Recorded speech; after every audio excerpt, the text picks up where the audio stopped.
जरा कल्पना की जाए कि कोई अपने घर के पीछे के बगीचे में खुदाई कर रहा हो और अचानक जमीन के नीचे एक पूरा का पूरा शहर मिल जाए। अरे बाप रे, ये तो किसी फिल्म के सीन जैसा लगता है। बिल्कुल।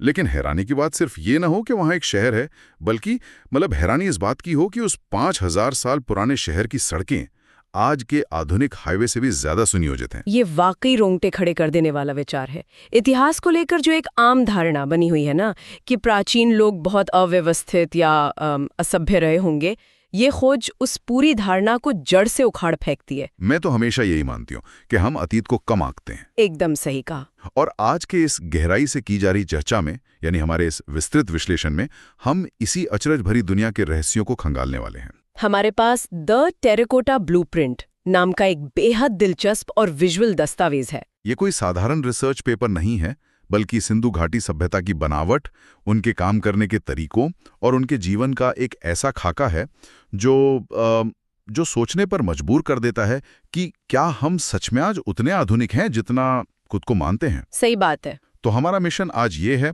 कि चूंकि सुनने वाले इन स्लाइड्स को नहीं देख सकते, तो हम इन 12 विजुअल स्लाइड्स का एक-एक करके कदम दर कदम श्रव्य वर्णन करेंगे, ताकि हर कोई अपने दिमाग में इस सभ्यता का पूरा नक्शा उकेर सके।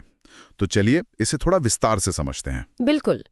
इस ब्लूप्रिंट की सबसे खास बात यह है कि ये हमें समय के एक बहुत बड़े कैनवस पर ले जाता है। अगर हम पहली स्लाइड पर नजर डालें तो ये टाइमलाइन के बारे में है। तो शुरुआत कैसे होती है? महानगर नहीं थे, बल्कि लोग छोटे गांव में रहकर खेती के बुनियादी तरीके सीख रहे थे। अच्छा, मतलब एक तरह से फाउंडेशन तैयार हो रहा था। जी हाँ। और फिर आता है वो दौर जिसे परिपक्व हड़प्पा या मैच्योर हड़प्पन काल कहा गया है। 2600 से 1900 ईसा पूर्व का ये वो समय है जिसने दुनिया को चौंका दिया। यही वो समय था ना जब बड़े शहरों का निर्माण हुआ। बिल्कुल। इसी दौरान उन विशाल सुनियोजित शहरों का निर्माण हुआ जिनकी हम अक्सर चर्चा करते हैं। और अंततः उत्तर हड़प्पा काल 1900 से 1700 ईसा पूर्व तक, जहां इस महान व्यवस्था का पतन शुरू हो गया था। लंबी दूरी का व्यापार और उनकी रहस्यमय लिपि, सब कुछ धीरे धीरे गायब होने लगा।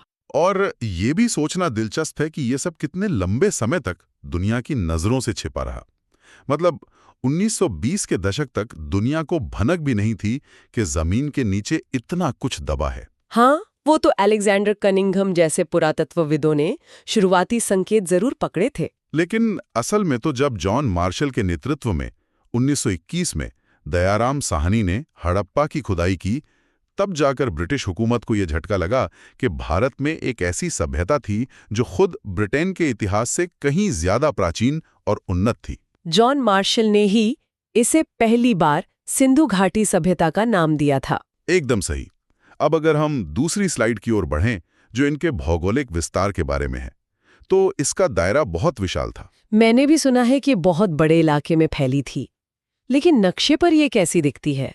अगर हम इस ब्लूप्रिंट में दिए गए नक्शे को देखें तो ये भारत, पाकिस्तान और अफगानिस्तान के एक बहुत बड़े हिस्से को कवर करता है।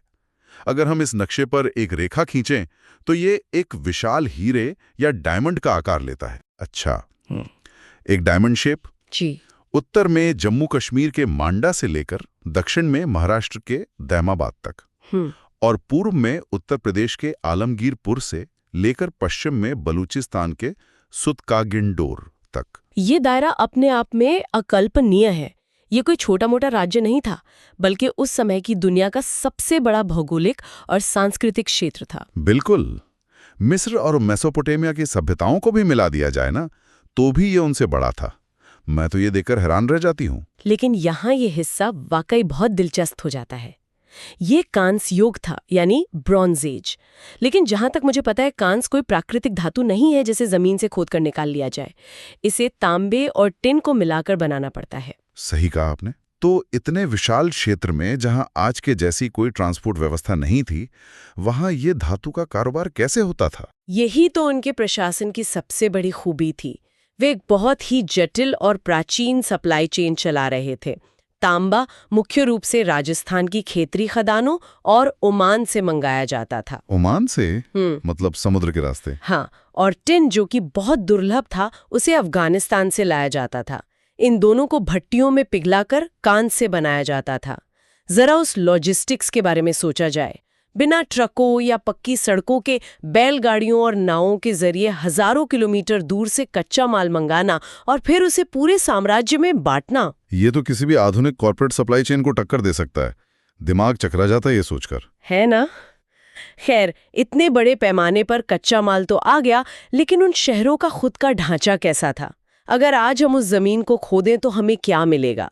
ये हमें तीसरी स्लाइड की ओर ले जाता है। जी, तीसरी स्लाइड प्राचीन स्मार्ट सिटी के ब्लूप्रिंट के बारे में है। उनके शहरी नियोजन का सबसे दिलचस्प पहलू ये था कि ज्यादातर शहर दो स्पष्ट हिस्सों में बटे हुए थे, जैसे आज के शहरों में कमर्शियल और रेसिडेंशियल इलाके होते हैं। कुछ वैसा ही।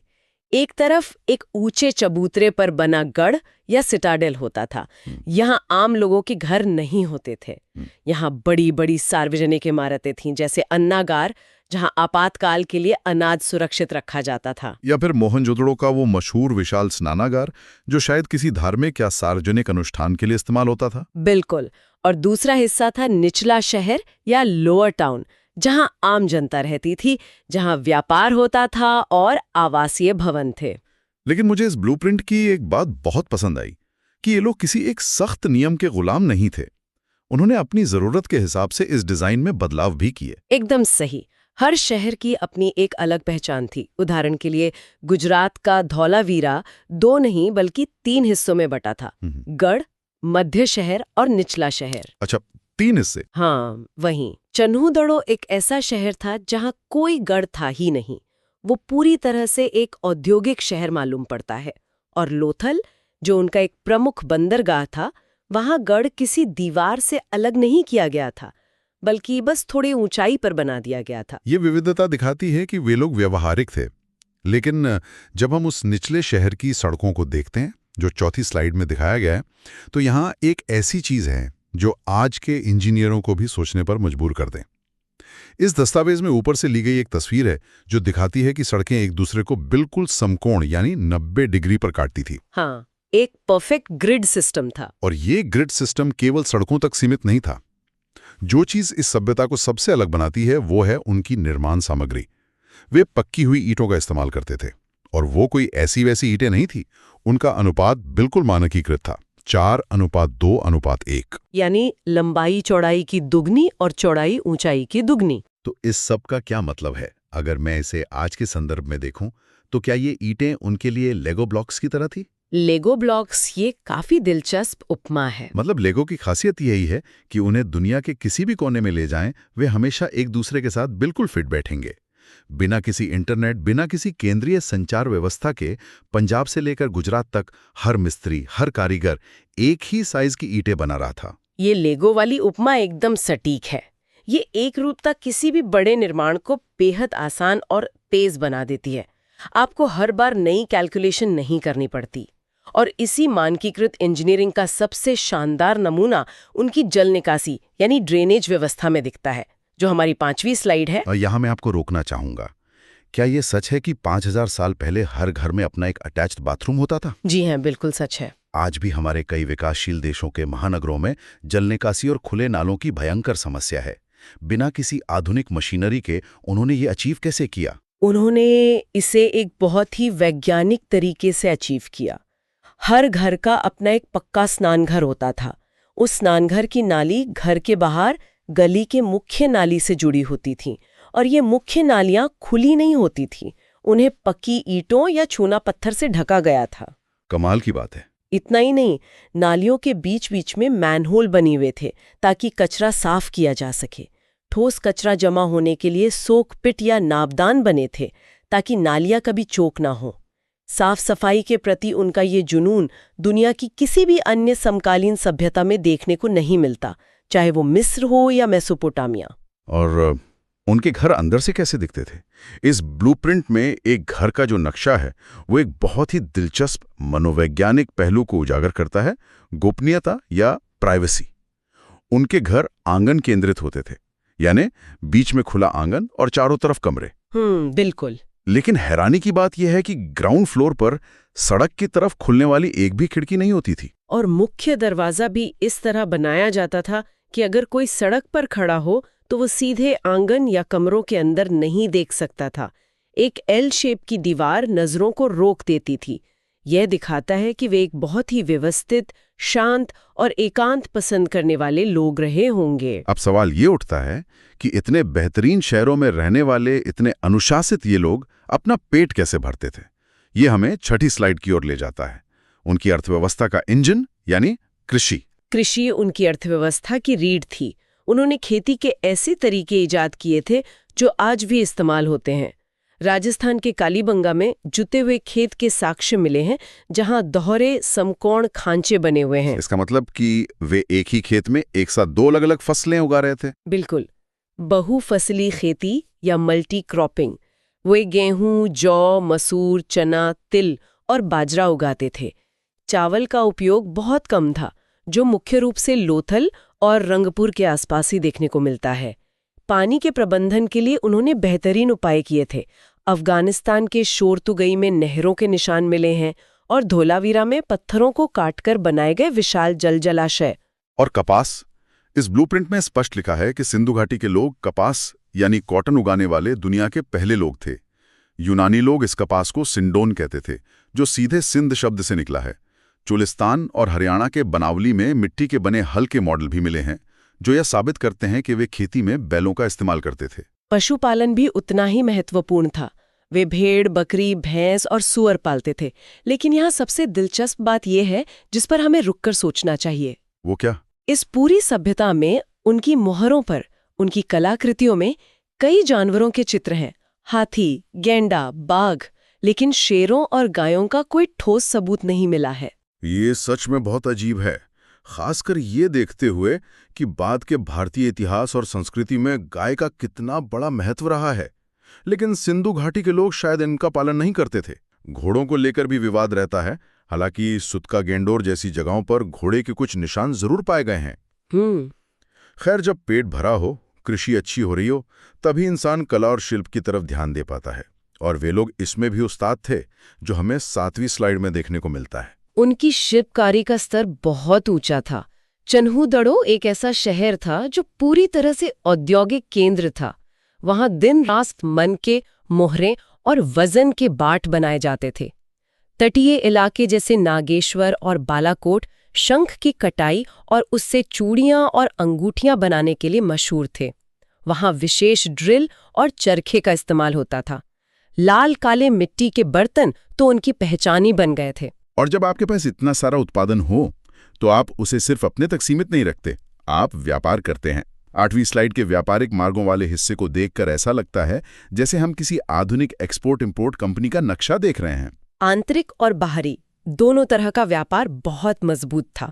दक्षिण भारत के कर्नाटक से सोना आता था, भरूच से कारेलियन पत्थर और अफगानिस्तान से एक बेहद खूबसूरत नीला पत्थर जिसे लैपिस लाजुली कहते हैं। और ये सब सिर्फ उपमहाद्वीप तक सीमित नहीं था, वे दुनिया के साथ ग्लोबल नेटवर्क बनाकर व्यापार कर रहे थे। मेसोपोटामिया, जो आज का इराक है, के पुराने ग्रंथों में मेलुहा नाम की एक जगह का जिक्र आता है, जिसे नाविकों का देश कहा गया है। और इतिहासकार मानते हैं कि ये मेलुहा और कोई नहीं बल्कि सिंधु घाटी सभ्यता ही थी। क्या बात है! मेसोपोटामिया के शहरों की खुदाई में सिंधु घाटी की मोहरें मिली हैं और इस लंबे समुद्री रास्ते में ओमान, जिसे वो मगन कहते थे, और बहरीन, जिसे दिलमुन कहा जाता था, उनके लिए ट्रांजिट हब या स्टॉप ओवर का काम करते थे। अब यहाँ मेरे दिमाग में एक और सवाल आता है। मान लिया जाए कि कोई व्यापारी मेसोपोटामिया जा रहा है, बिना किसी करेंसी या रुपए पैसे के, क्योंकि उस समय सिक्कों का चलन नहीं था, वे इतने बड़े व्यापार को रेगुलेट कैसे करते थे? कोई धोखाधड़ी क्यों नहीं होती थी? इसका जवाब हमें 9वीं स्लाइड में मिलता है। इस पूरी व्यवस्था को कंट्रोल करने के लिए उनके पास 3 अचूक प्रशासनिक हथियार थे: मुहरें, बाट यानी वजन और उनकी लिपि। उनकी मोहरें आमतौर पर सेलखड़ी या स्टीटाइट पत्थर से बनी चौकोर पट्टियां होती थीं। पशुपति मोहर भी इसी का हिस्सा है ना? बिल्कुल। इनमें सबसे मशहूर है पशुपति मोहर, जिसमें एक व्यक्ति योग मुद्रा में बैठा है, जिसके चारों तरफ जानवर हैं। इसे प्रोटोशिव भी कहा गया है। जब सामान को बोरों में बांधा जाता था तो गीली मिट्टी लगाकर उस पर ये मोहरें छाप दी जाती थीं। अगर मुहर सही सलामत है, मतलब सामान के साथ कोई छेड़छाड़ नहीं हुई है। ये तो हो गई सील की बात, लेकिन जो चीज मुझे सबसे ज्यादा हैरान करती है वो है उनका वजन मापने का तरीका। इस ब्लूप्रिंट में चैट पत्थर से बने घनाकार बाटों का जिक्र है। निचले स्तर के बाद बाइनरी सिस्टम में थे 1, 2, 4, 8, 16 और बड़े वजन के लिए वे दशमलव प्रणाली का इस्तेमाल करते थे। लेकिन मेरा सवाल यह है कि बाइनरी सिस्टम क्यों? क्या वे कंप्यूटर बना रहे थे? कंप्यूटर नहीं, लेकिन वे सटीकता के दीवाने थे। सोचिए कि अगर किसी को लैपिस लाजुली जैसा कोई बेशकीमती पत्थर तौलना है तो 1 ग्राम का हेरफेर भी बहुत बड़ा नुकसान कर सकता है। बाइनरी सिस्टम का फायदा यह है कि तराजू को बिल्कुल सटीक बैलेंस करने के लिए बस अगला बाट रखते जाना होता है। ये प्रणाली उन्हें छोटे और कीमती सामानों को बहुत ही बारीकी से तौलने में मदद करती थी। वाह, ये उनकी अद्भुत सटीकता को दर्शाता है। लेकिन उनके प्रशासन का एक ऐसा हिस्सा है जो आज भी हमें चिढ़ाता है, उनकी लिपि। इनकी लिपि 375 से 400 संकेतों वाली चित्रलिपि थी। बिल्कुल, लेकिन सबसे खास बात यह है कि ये बोस्ट्रोफेडॉन शैली में लिखी गई थी। बोस्ट्रोफेडॉन, ये क्या होता है? इसका मतलब है कि वे पहली लाइन दाईं से बाईं ओर लिखते थे और फिर वहीं से बिना कलम उठाए दूसरी लाइन बाईं से दाईं ओर लिखते थे। बिल्कुल एक सांप के चलने जैसी दिशा। और सबसे बड़ी विडंबना यह है कि सदियों की कोशिशों के बावजूद हम आज तक इस लिपि को पढ़ नहीं सके। क्या ये रहस्यमयी लिपि उनके समाज का सबसे बड़ा अनसुलझा राज है? खैर, एक ऐसा समाज जो मापतौल में इतना सटीक था, वो जीवन के अंत को किस तरह मापता था? ये जानने के लिए हमें 10वीं स्लाइड पर चलना होगा, जो उनके दफन के अध्ययन पर है। अगर हम इसे व्यापक संदर्भ से जोड़ें और मिस्र की सभ्यता से तुलना करें, तो मिस्र में फिरौन के मरने पर विशाल पिरामिड बनाए जाते थे और उनके साथ अपार संपत्ति दफनाई जाती थी।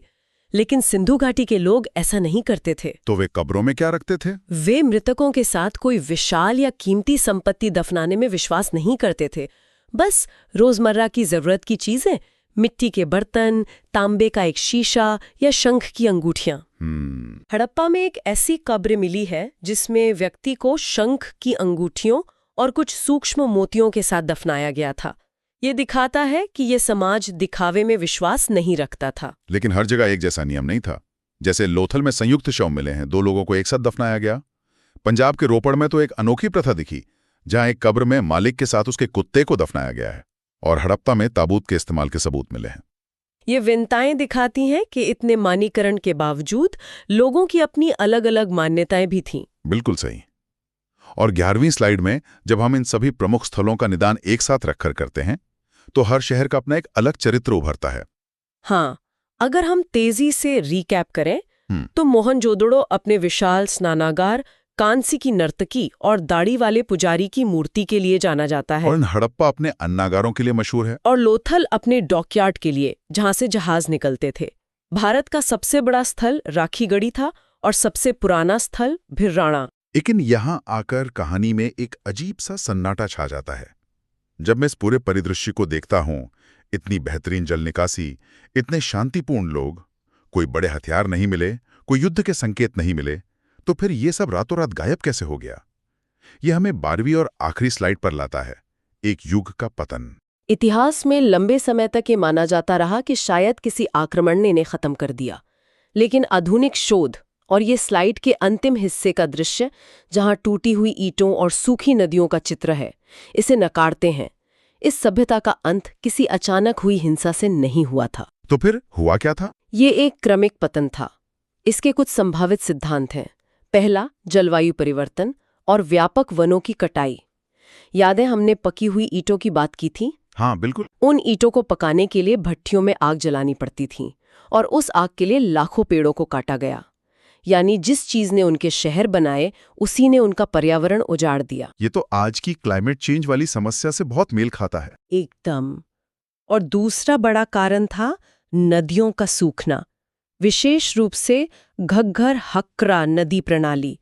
और जो नदियां बचीं, उनमें भयानक प्राकृतिक आपदाएं यानी बाढ़ आने लगीं। तो लोग वापस ग्रामीण जीवन शैली की ओर लौट गए। वो महान शहर खंडर बन गए, लेकिन उनकी सांस्कृतिक गूंज ने भारतीय उपमहाद्वीप के भविष्य को आकार दिया।